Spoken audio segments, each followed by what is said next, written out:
Programme मध्य मुकाबले में खुशामदीद। मैं हूं रबिया एहसन और मेरे साथ मौजूद है आमिर मतीन और रऊफ लास्टा। और आज के प्रोग्राम में जिन टॉपिक्स पे हम बात करने जा रहे हैं उसमें सबसे पहले मरियम नवाज ने फराह शहजादी को उस्मान बुज़दार की फ्रंट पर्सन करार दे दिया।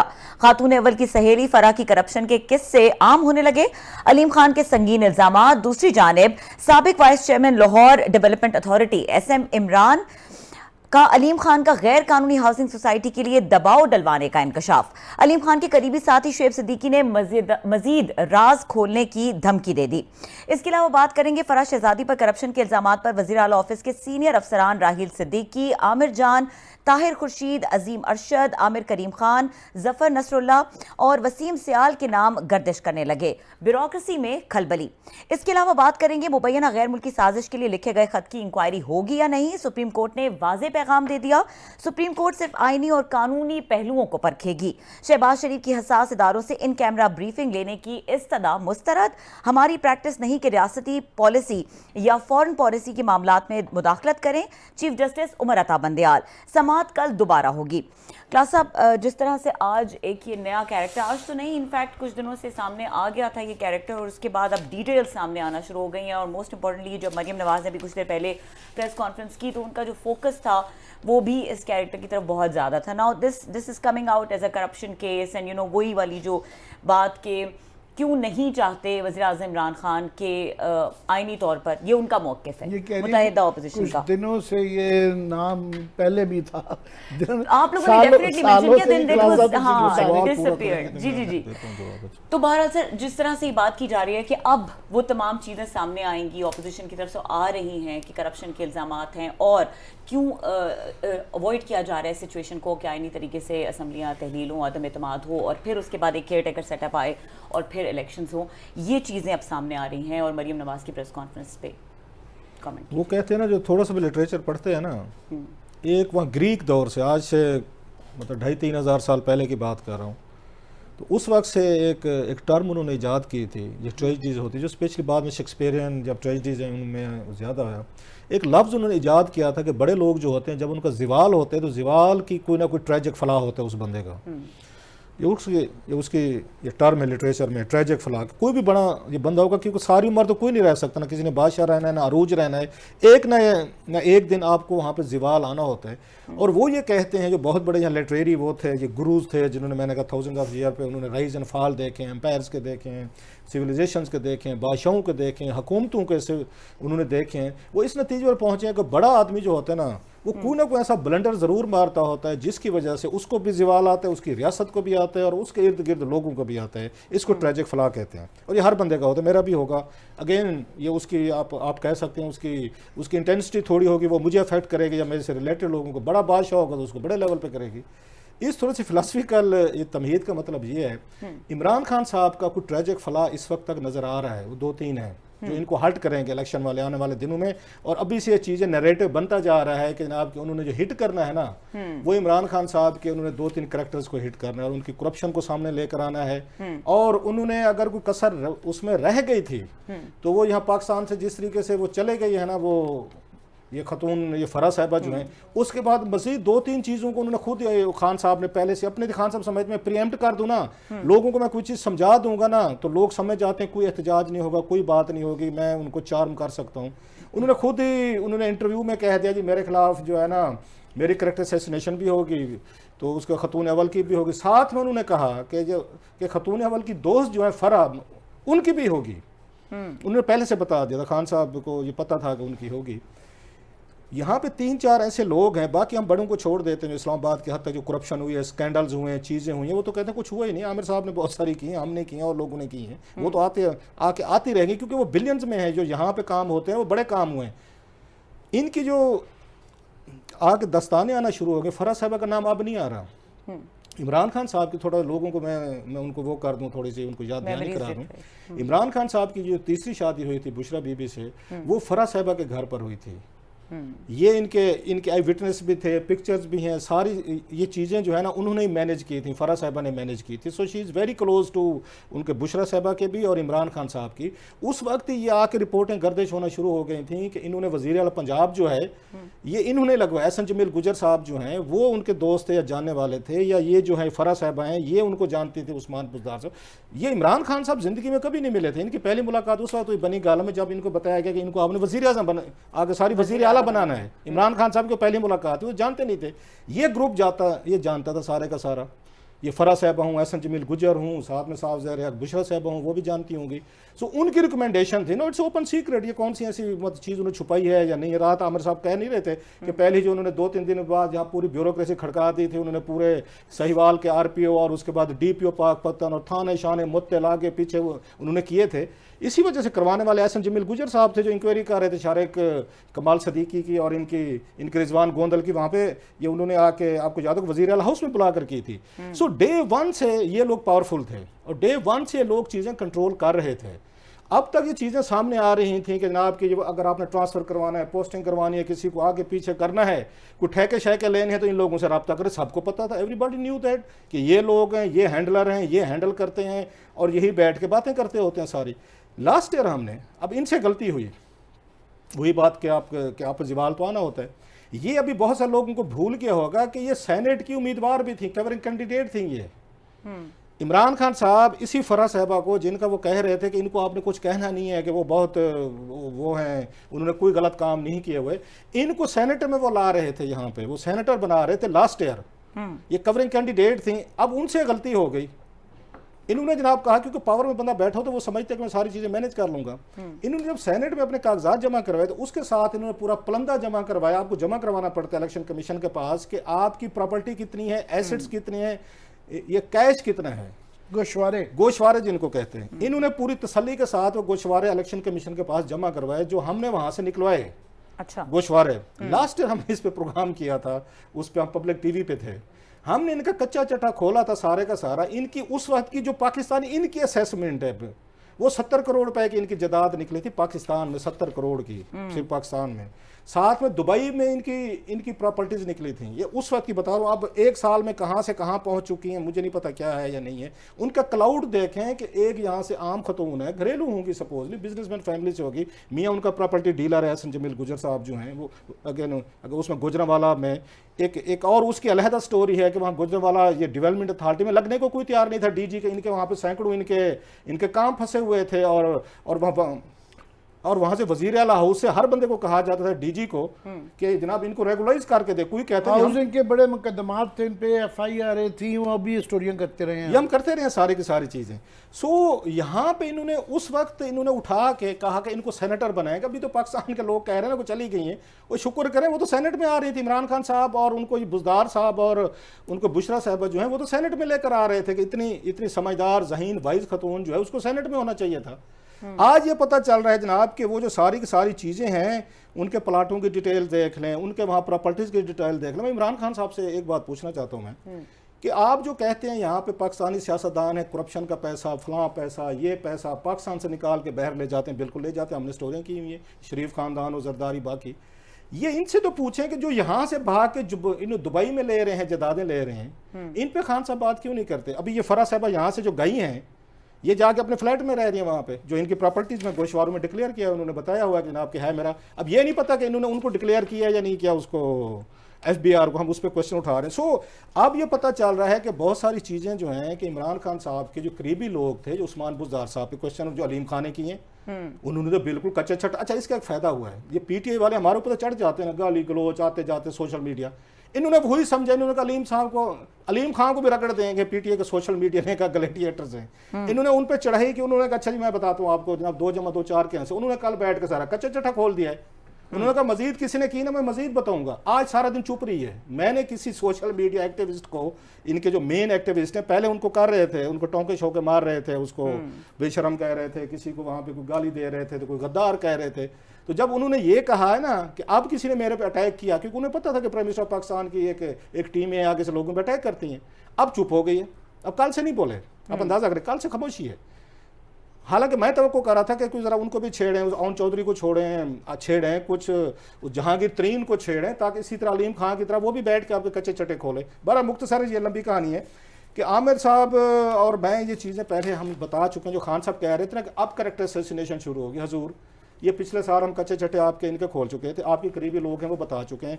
आप सैडली आप जो है अपनी कमज़ोरी अपने मुखालफों के हाथ में दे चुके हैं। अभी तो सिर्फ फराज साहबा की कहानियाँ आ रही हैं ना, अभी थोड़ी सी आपको फैसला हो जाए सुप्रीम कोर्ट से, one way the other election होते नया निगरान चीज़ें, ये तो मजीद चीज़ें खुलेंगी। और मुझे खतरा लग रहा है कि खान साहब के लिए ये फराज साहबा जो है ना, ये इनके लिए मसाइल पैदा करेंगे, इनके लिए अपोजिशन इसको एक्सप्लॉइट करेगी। मीडिया में भी अब इनकी कहानियाँ आना शुरू हो गई हैं।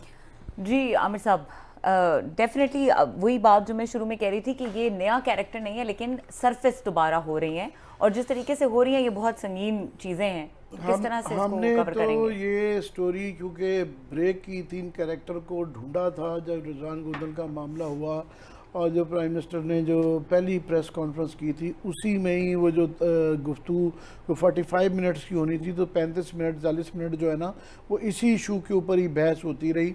जिसके बाद फिर बाद में ये है कि वो हमारे साथ भी नाराज़गी रही, हमें बहुत कम ही बुलाया गया, तो वो है। मगर हमारे लिए तो ये पुरानी बात है, अपोजिशन को अब याद आई है दोबारा एकदम से। और दरमियान में बड़े लोग ये खबरें दे रहे थे, MPA MNA हर कोई कह रहा था कि जनाब ये पैसे लेके वहाँ पे अपॉइंटमेंट्स हो रही हैं।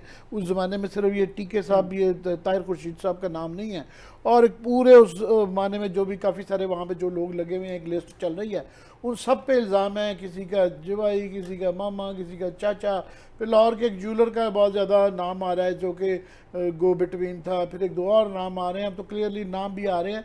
और बीच में अलीम खान साहब भी जो है ना 3 साल वो भी खामोश रहे, उनको अपना गुस्सा है, मगर खैर उनके अपने बड़े मसाइल थे, उनकी अपनी पार्क व्यू जो हाउसिंग सोसाइटी है उसके ऊपर बड़े सवाल थे, और उनको था कि जी सारी तरफ ये हो रहा था तो जेल में मुझे ही करना था। उनको ये एक बहुत सा गुस्सा है, तो अब वो लोग ओन करने लग पड़े हैं। पहले यही लोग जो है जब हम ये बातें करते थे तो ये हमारे हैं, मगर अब हो क्या रहा है कि ये क्योंकि इमरान खान साहब ने जो अपनी गुगली निकाली है कि इनके ऊपर जो है ना ये गद्दारी का और एंटी पाकिस्तान का और ये साजिश का जो किया है, ये इसने भी बड़ा ज़ोर पकड़ लिया है। इनकी वजह से जो है एक कैंपेन थोड़ी सी ये वाला था, तो मुकाबला जो अब नज़र आ रहा है कि मुझे ये लगता है कि हालात जो है ना, ये जो मर्ज़ी कर लें, कानून चल लें, या तो या हम अल्टीमेटली इलेक्शन होना ही है। ये टाइमिंग की बात है कि पहले होता है और कौन उस वक्त उसके rules of the game set करता है, ये बहस है। कि नून लीग भी चाह रहे हैं कि किसी तरीके से हाई एंड पे छोड़ के ना जाएं कि इनके हाथ में जाएं, वो चाह रहे हैं ये हमारे हाथ में आए, हम इन सारों को ये मामलात को रगीद दें, अपनी मर्जी की टीम लाएं, अपने बंदों को छुड़वाएं, नवाज शरीफ को जो है ना लुड्डी डालते हुए एयरपोर्ट से लेके आएँ और हम विनर लगें। क्योंकि पाकिस्तान और ख़ास तौर पे पंजाब का जो तमाम सियासतदान और अवाम और रूलिंग एलीट और अशराफिया है, वो जड़ा जितने ਉਹਦੇ नाल वो उसके पीछे चलते हैं। पाइट पाइपर वो होता है जिसका नज़र आया कि ये विनर की इसकी बॉडी लैंग्वेज है। तो ये जो इमरान खान साहब का आया है कि जी ये इसके पीछे कोई बैरूनी साजिश है, और वो बैरूनी साजिश का ये है कि वो अब इंटरनेशनल एक डिस्कोर्स का तो हिस्सा बन गया। पहले जो है वो चीन की तरफ से बयान आया, बिल्कुल, आज वो रूस की तरफ से भी बयान आया। ना सिर्फ ये नहीं अब कि ये पाकिस्तान में सिर्फ बात की जा रही है गवर्नमेंट के या PTI के लोग कर रहे हैं, रूस ने बिल्कुल सो मैनी वर्ड्स कर दिया। तो अब हम ना चाहते हुए भी जो है एक कैंप की तरफ जा रहे हैं। पहले हमारा था ना कि सारे कैंपों की तरफ रहा जाए, पहले भी रहा, उधर भी रहा जाए, यहाँ भी ना रहा जाए। रूस ने बड़े खुले अल्फाज में कहा कि जी क्योंकि हमारे पास आए थे और हमारे पास नहीं आए, तो उसके बाद से एलाइज का डायरेक्टली उन्होंने वो भी इमरान खान की साइड पर खड़े हो गए हैं। सो ये एक लोकल कोर्स से ज़्यादा इंटरनेशनल डिस्कोर्स का भी ये हिस्सा आ गया है। अब जुड़ी सारी चीज़ें हैं अदालत से। अदालत की एक मुस्तरन ये है 2 मिनट में वो जो हम कह रहे थे ना कि सारी बहस ये है कि ये लॉ पॉइंट के ऊपर फैसला होना है या डिटेल में जाना है। और अदालत का क्लियरली नज़र आ रहा है आज, और इनके जो मखदूम अली खान जो मेन वकील हैं बाकी काफ़ी सारे वकील हैं मगर लीड वो कर रहे हैं। उनका भी यही रहा कि जनाब आप बाकी चीज़ों को छोड़ दें, आप सिर्फ ये बताएं कि ये जो आर्टिकल 5 है आइन का, ये है कि जी लॉयल्टी के मतलब कि मुल्क के साथ लॉयल्टी होनी चाहिए। जब आप उसकी तशरीह जो स्पीकर साहब ने, डिप्टी स्पीकर ने किया है, हमें सिर्फ उस पर रहने दें कि वो कैसे ये इन्होंने ये तशरीह कर ली है, और अदालत भी उधर ही राग़िब नज़र आती है। मगर जो है ये अपोजिशन की, आप इसको इनकी गलती कह लें, जिस तरह के पैनामा के अंदर किया है। शहबाज शरीफ साहब कह रहे हैं कि नहीं जी आप इन कैमरा जो है ना एजेंसियों को बुलाएं, फिर वो कह रहे हैं जी एजेंसियों के से शवाहिद मंगवाए जाएं, जी इंक्वायरियाँ करवाई जाएं। हालांकि ये ट्रैप है, अगर ये इसमें फंस गए और ये अगर JIT बन गई या लंबी इंक्वायरी की तरफ चला गया, और उसके भी काफ़ी सारे जवाब हैं, ये नहीं है कि ये वाकई अगर इन्होंने 3 कमेटियों से, कैबिनेट से आफ्टर ऑल अप्रूव हुई हुई है, नेशनल सिक्योरिटी काउंसिल से हुई हुई है, पार्लियामेंट की डेस्क से हुई हुई है, तो अगली वो है कि जनाब उस तरफ अगर चली गई अदालत, और जिस तरफ के खुद बिलावल साहब भी ट्वीट कर रहे हैं, शहबाज शरीफ साहब भी कर रहे हैं, काफ़ी और लोग भी कह रहे हैं जी हमें गद्दार आपने साबित किया था, सबूत दे, तो सबूत देने की तरफ चले जाएंगे तो फिर हर एक के बैंक अकाउंट्स खुलेंगे, पता नहीं किस किस के MQM के हमारे भाइयों के किस किस अकाउंट से क्या निकल आए। इवन मैं समझता हूँ कि किसी आम आदमी को भी पकड़ के अगर उसको बिल्कुल टेलीस्कोप के नीचे किया जाए तो कुछ ना कुछ निकल ही आता है, और ये फिर बड़ी लंबी चल जाएगी। टाइमिंग की बात है, अगर ये 2-3 दिन में नहीं हुआ और ये हफ्तों और महीनों में चला गया तो फिर ये वो वाला फ्लेट और कंप्लाई की तरफ चला जाएगा कि जनाब अब देखें सारा प्रोसेस, क्योंकि साथ साथ पैरेलल केयर टेकर गवर्नमेंट का एक प्रोसेस भी जारी है। अगर वो आगे चला गया उसको अनरोल करना अदालत के लिए भी मुश्किल हो जाता है। सो ये कि लीगल भी चल रही है, साथ में ये पॉलिटिकल भी चल रही है, और ये सड़कों की हैं। बस लास्ट में कह दूँ कि आज वो वाडा साहब कह रहे थे ABC, हमारा A प्लान ये था जिस पे आपको सरप्राइज किया, BC भी है। आप वक्फा लेके आए, मैं बताऊंगा कि BC क्या है जी। प्लान ABC के बारे में बात करेंगे, और स्पेशली कल क्लास साहब कुछ बताना चाह रहे थे, कोशिश करेंगे क्लास साहब आज उस पर मजीद रोशनी डालें कि माजी में क्या होता रहा। और कमिंग बैक टू फराज शहजादी, अगर उनकी बात करें तो जो ब्यूरोक्रेसी के नाम आ रहे हैं सामने और उसमें जो खलबली है, थोड़ा सा उसको भी टच करेंगे। ब्रेक के बाद हमारे साथ रहिए।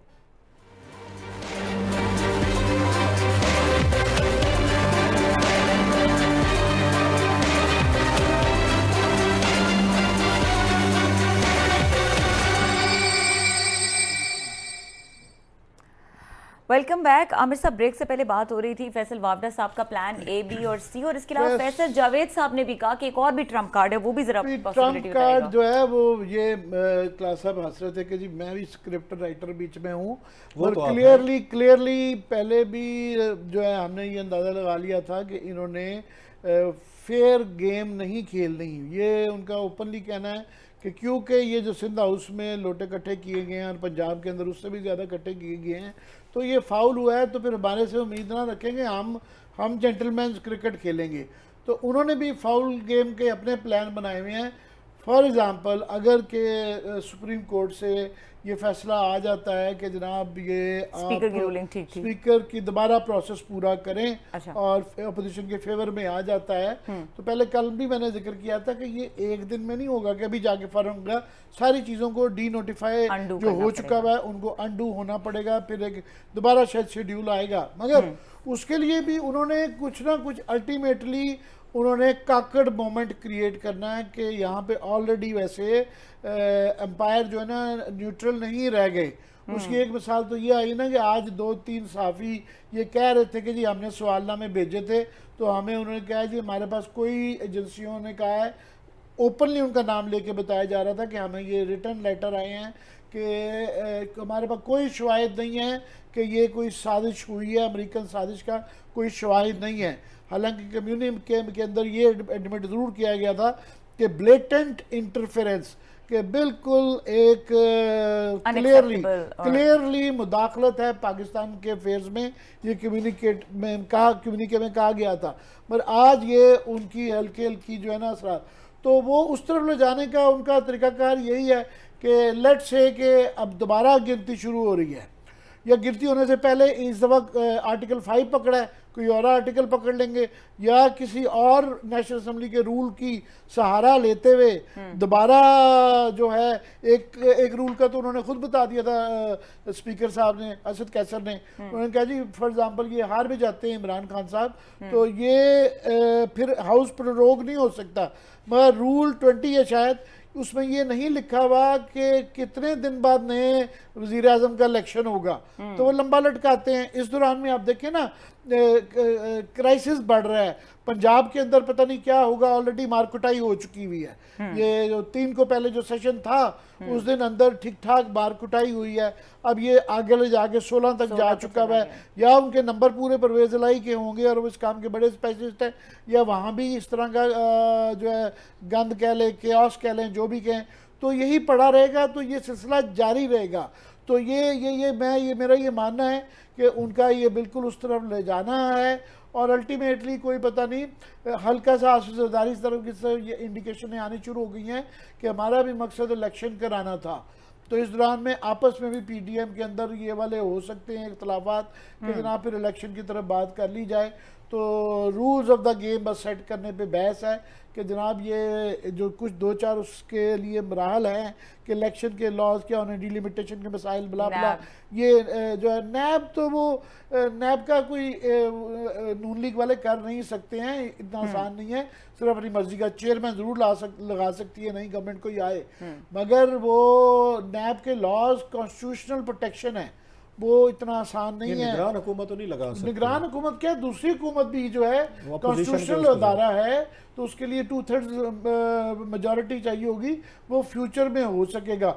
हाँ ये है कि आप अपनी मर्जी का चेयरमैन ले आते हैं, अपनी मर्जी की प्रोसिक्यूशन ले आते हैं, कागजात जल जाते हैं और गवाह बैठ जाते हैं, उस तरीके से काफ़ी कुछ होता है जो माजी में होता रहा है। हम खुद वो जो क्या थे चौधरी साहब, जो कमर जमान चौधरी साहब के ज़माने में यही हुआ, सबको उसी तरह से उसी तरीके से रिलीफ मिलता रहा है। So the game is on. अभी कोई इतनी एक तरफ ये नहीं है, रोज़ ये पेंडुलम है, यूं एक दिन जाता है तो एक दिन यूं जा रहा है। सो आज की मैं समझता हूँ कि अदालत के हवाले से अदालत का रुझान जो है ना, जो नज़र आया वो पीडीएम की तरफ है कि उसको वो जल्दी फारिग करना चाह रहे हैं। आपने देखा कि गवर्नमेंट ने टाइम ले लिया आज, उन्होंने बाबर रहमान साहब ने कहा जी मैंने रोज़ा रखा है, मेरी तबीयत ख़राब है, तो मैं कल वो करूँगा। उनकी कोशिश होगी कि इसको लटकाया जाए, प्रोलॉन्ग करें। अच्छा क्लास साहब, जो ये क्रॉस फायरिंग का सिलसिला चल रहा है, जो हमने देखा कल अलीम खान के उससे शुरू हुआ और फिर शुएब सिद्दीकी साहब ने भी बहुत बातें की अगेंस्ट शहबाज गिल साहब ने भी अलीम खान की प्रेस कॉन्फ्रेंस के बाद कुछ बयानात दिए, एंड देन अब इसमें और भी नाम सामने आ रहे हैं, चीज़ें सामने आ रही हैं। तो ये जो क्रॉस फायरिंग है इसको ज़रा बताइएगा। ऐसे में इमरान साहब का भी कल उन्होंने ना बड़ी समझदारी की अलीम खान साहब ने, उन्होंने 3 लोगों में फोकस रखा बड़ा इंतहाई स्मार्ट तरीके से। उन्होंने पीटीए को, पूरी पीटीए को नहीं ड्रैग किया, बिल्कुल टारगेटेड ऑन, वो कहते हैं ना एक उस पे निशाना रख के कि मैंने 2-3 लोगों को टारगेट करना। इमरान खान साहब, फराज साहिबा, उसके बाद उस्मान बुज़दार। सो उनको आके पीटीआई के, मुझे ये कल पता चला कि उनको कुछ लोगों को कहा कि उन्होंने फ़ोन ही बंद कर दिए। अच्छा। क्योंकि अलीम खान साहब जिस मूड में लग रहे थे कि कोई आएगा तो उन्होंने कहा मैंने तो फैंटी लगानी है, जो भी आएगा आपकी दफ़ा कोई रियायत नहीं करनी। तो जिन्होंने इमरान खान साहब के साथ रियायत नहीं की, जिन्होंने फराज साहिबा के साथ, जिन्होंने मतलब बाकी लोगों के साथ, तो आपका क्या ख्याल है बाकी वजीरों के साथ करेंगे वो? सो उन्होंने बड़ा स्मार्ट प्ले किया है कि अब उनको जवाब कौन दे। सो जवाब देने के लिए उनके पास पीटीआई में कोई बंदे तैयार नहीं थे, हैवी वेट्स, जो मुझे पता चला वो तैयार नहीं थे। तो खैर उसके बाद शहबाज गिल साहब को कहा गया और इसको ये ट्विस्ट दिया गया कि आपके इनको शहबाज गिल साहब जो है क्योंकि तर्जमान है वजीर आजम के, वही बयान दे देंगे और ज्यादा अलीम खान साहब को अहमियत देने की जरूरत नहीं है कि कोई बड़ा मिनिस्टर जाएगा तो शायद समझा जाएगा कि हम उनको बड़ी प्रायोरिटी दे रहे हैं। सो बेहतर है कि स्पोक्स पर्सन दे जाए। उन्होंने भी आज बड़े तरीके से, उन्होंने भी आज अलीम खान साहब ने खुद नहीं बात की, उन्होंने आग शहबाज गिल साहब को उन्होंने जवाब भी नहीं दिया। उन्होंने शुएब सिद्दीकी साहब जो एमपी है मेरा ख्याल है उनके साथ नीचे थे, उन्होंने उनके जरिए उनको जवाब दिए।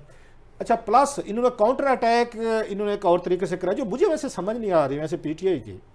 आपके साथ ये मिल कर रहे हैं, ये करप्शन करें, ये पहाड़ियां खा जाएं, ये दरिया खा जाएं, रावी खा जाएं, ये हिंद सिंध जहां दिल चाहे कब्जे कर लें, आपको कोई शिकायत नहीं है। जैसे छोड़ के जाते हैं जी। मसला रमेश कुमार साहब हैं, बकौल हमारे दोस्त शहबाज गिल साहब के, वो जेली वो अद्वियात बेच रहे थे, बेचते रहते, हमारे साथ रहते, ठीक थे, कुछ नहीं कहना था हमने उनको। ठीक। इसी तरीके से अलीम खान साहब जिनके बारे में एसएम इमरान साहब वो जो उनका आज आया है जो इसके चेयरमैन थे एलडीए के सारी बोर्ड के, स्टोरियां माजी की हमारी निकली हुई दोबारा आ रही हैं। आप ढोल नहीं पीटने देते, क्या करूं मैं, मतलब हमारी टीम वाली क्लिप नहीं निकालते, नहीं तो जरा हम कौम को जरा ढोल पीट के दिखाते कि सर ये चीजें जो आ रही हैं हम 1-1.5 साल पहले सारा कच्चा चट्टा खोल चुके हैं।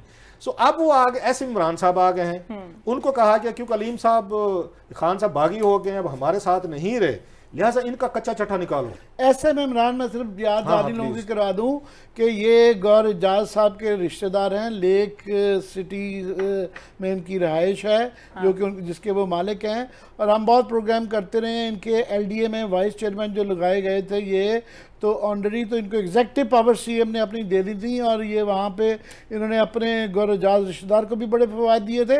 फिर रूदा के अंदर भी मेन स्पोक्समैन ये थे। ये हमारी स्टोरी थी, अभी जारी रखे आप।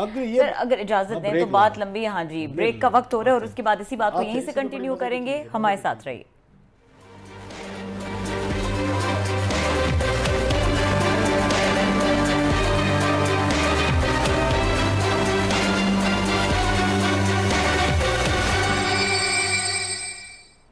Welcome back. क्लास साहब, ब्रेक से पहले बात हो रही थी एसएम इमरान साहब के हवाले से और इसकी बात कर रहे थे एसएम इमरान। जी जी, शेख साहब है मेरा, एसएम इमरान। हाँ, इनका एक और भी बैकग्राउंड है। ये और इनके वाले साहब जो हैं ये पीटीआई के वर्कर भी हैं, डोनर्स भी हैं, और इनके वाले साहब जो हैं ये शौकत खानम हॉस्पिटल के बोर्ड पे भी हैं। सो वहाँ से इन्हें उठाया गया एसएम इमरान साहब को कि आप आएँ और इनको ये जो आपका एलडीए है, लाहौर डेवलपमेंट अथॉरिटी, ये सोने के कान है वैसे बाय द वे, इनको उठाया गया, उनका चेयरमैन लगा दिया गया बोर्ड का, और जो पावर्स थी इनकी वाइस चेयरमैन सारी, लेकिन विद द पावर जो है वो चीफ मिनिस्टर की बुजदार साहब की जो पावर्स थी वो सारी की सारी उनको दे दी गई कि आप इस्तेमाल करेंगे। आज तक कभी तारीख में नहीं हुआ था कि एलडीए की जो पावर्स हैं उस्मान बुजदार साहब की वो दे दें, इनको दे दी। इन्होंने फिर जनाब के रूल्स बनवाए, रेगुलेशन बनवाए, और इन्होंने रेवड़ियाँ बांटी। उसका मैं जिक्र कर दूं कि एग्जेक्टिव पावर चीफ मिनिस्टर की इस्तेमाल करते हुए इन्होंने अपने रिश्तेदार गौहर एजाज साहब जो कि लेक सिटी के मालिक भी हैं, एप्टमा के पेट्रन इन चीफ भी हैं,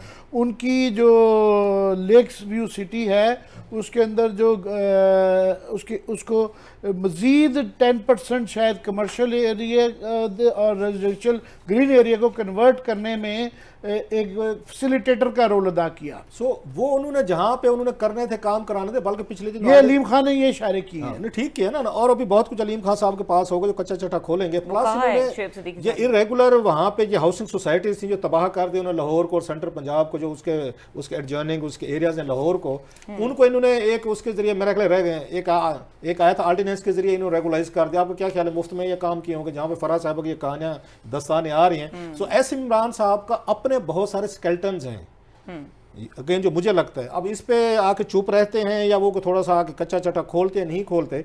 अब वो ये बता रहे हैं कि जनाब के इमरान खान साहब जो है ना ये इसलिए अलीम खान साहब नाराज हो गए हैं कि इनके हाउसिंग सोसाइटीज़ के, हमने इन पर स्टोरीज की हुई अलीम खान साहब पे, एक नहीं मेरा ख्याल 5-6 स्टोरीज हमने की हुई है इनके आगे रिपोर्ट की हुई है। बल्कि आपको जो जहाँ इस्लामाबाद वाला है इनका प्रोजेक्ट है के उसके अंदर जो एक सड़क रास्ता जो जाता है उसके ऊपर सीडीए का क्लेम था कि जनाब वो सीडीए की जमीन है और उसके कब्जे का इशू था। इस पे ऊपर बाकायदा यहाँ पे इस्लामाबाद हाई कोर्ट में गया था, हाई कोर्ट ने फैसला जो है इधर इनको भेजा था, इमरान खान साहब की कैबिनेट में किया हुआ था।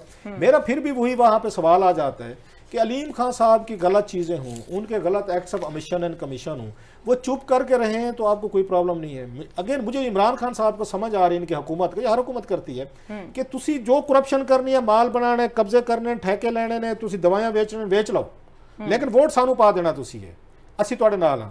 द मूवमेंट तुसी इनसे थोड़ा सा डिफर कर लें, इनसे आप पीछे हट जाएं या कोई काम ना हो, उसके बाद वो फिर ऐसे इमरान साहब भी बताएंगे, फिर इनके दीगर लोग भी बताएंगे कि जनाब फलां हमसे ये मांगता था, वो हमसे ये मांगता। रात मुझे कोई और भी बता रहा था रियाज मजारी साहब के हवाले से, कोई मिला मुझे, कोई एक जोशीला कारकुन पीटीआई का बड़ा एक अहम ओहदे पे था, उसने कहा जी हमसे सब लोगों ने ना पैसे मांगे। मैंने कहा किस ने मांगे, उसने नाम लिए।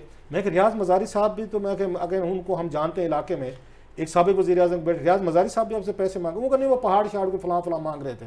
मैं कि नदीम बाबर यहाँ पे अरबों रुपए के टीके लगा ले। अब सुनते हैं, मैं आपके यार दोस्त लगा लें खैर है।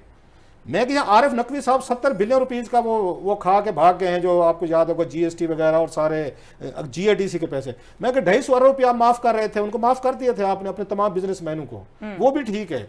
उसके बाद यहाँ पे आगे दीगर लोग आपको चूना लगा जाएँ, आके मैंने नाम किया, जुल्फी बुखारी साहब का आपका नाम आया था, रिंग रोड स्कैंडल में आया था, मतलब किस किस का नाम नहीं आया। वो चूना लगा जाए, वो कहते हैं ये तो बिजनेस कर रहे थे, इनका बिजनेस है। हाँ, मैंने कहा अब्दुल रज़ाक दाऊद, मैं कि 300 बिलियन रुपीस का मेमन डैम आपने अपने वजीर को दे दिया, तमाम मैं के प्रोसीजर को वो करते हुए, उनको वायलेट करते हुए।